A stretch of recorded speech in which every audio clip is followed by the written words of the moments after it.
Shalom, shalom, shalom.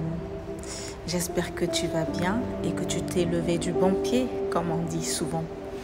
Ce matin, j'aimerais partager avec toi une parole qui se trouve dans le livre des Proverbes, le chapitre 10, le verset 22. Ce passage nous dit: c'est la bénédiction de l'Éternel qui enrichit et il ne la fait suivre d'aucun chagrin. Amen. Et il ne la fait suivre d'aucun chagrin. J'aime bien ce détail, parce que généralement on dit « elle ne s'ensuit d'aucun chagrin ». Quand on dit « elle ne s'ensuit d'aucun chagrin », c'est comme si c'est la bénédiction elle-même qui ne s'ensuit d'aucun chagrin. Mais là, c'est l'Éternel lui-même qui ne permet pas que la bénédiction qu'il te donne s'ensuive d'un chagrin. Ça veut dire qu'il veille à ce que la bénédiction qu'il te donne ne fasse que t'enrichir et non te chagriner. Oh my God, j'aime ça.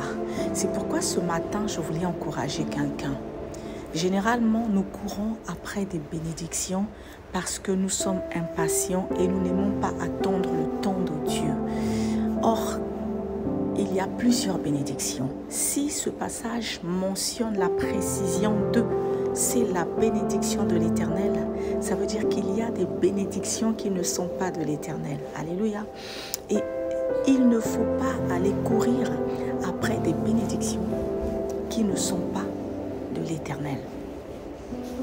Parce que courir après des bénédictions qui ne sont pas de l'Éternel risque de nous brûler les doigts. Ça veut dire que la bénédiction qui n'est pas de l'Éternel, elle n'enrichit pas. Et elle s'ensuit de chagrin.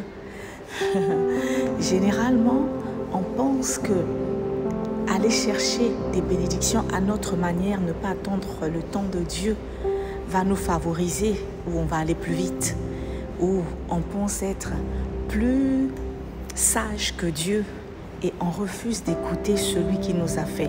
Ce matin, j'ai envie de t'inviter à faire confiance à Dieu, à faire confiance à celui qui t'a fait la promesse, à faire confiance à celui qui t'a dit qu'il le fera.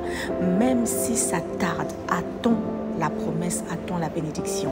Il a promis qu'il te bénira, il a promis qu'il te donnera du travail, il a promis que tu te marieras, il a promis que tu auras des enfants, il a promis que tu réussiras, il a promis qu'il t'élèvera, il a promis qu'il rendra ton nom grand. Quand il promet, il le fait. Et ce n'est que sa bénédiction qui enrichit.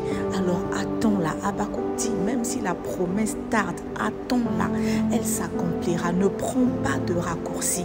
Ce matin, j'ai envie d'interpeller, de donner, de pousser quelqu'un vraiment à espérer encore et à rester ferme dans sa foi. Il le fera parce qu'il est fidèle. Alléluia. Et quand on dit qu'elle ne s'ensuit d'aucun chagrin, ça ne veut pas dire que la bénédiction, il y a aussi ce volet que je voulais partager avec vous. La bénédiction de l'Éternel peut être éprouvée. Elle peut être mise à l'épreuve. Elle peut être secouée. Elle peut être attaquée. Mais elle ne s'ensuivra jamais de chagrin. Alléluia. Il y a une différence entre être éprouvé et être chagriné. Avoir du chagrin, c'est être dans un état malheureux profond. Ça veut dire que c'est une situation de non-espoir, sans espoir. Avec Dieu, il y a toujours un espoir parce qu'il est lui-même le secours qui ne manquera jamais chaque fois qu'il y aura une détresse ou chaque fois qu'il y aura une attaque. C'est pourquoi lui-même, il veille à ce qu'il n'y ait pas de chagrin pour cette bénédiction. Alors, à partir d'aujourd'hui, fais confiance à Dieu.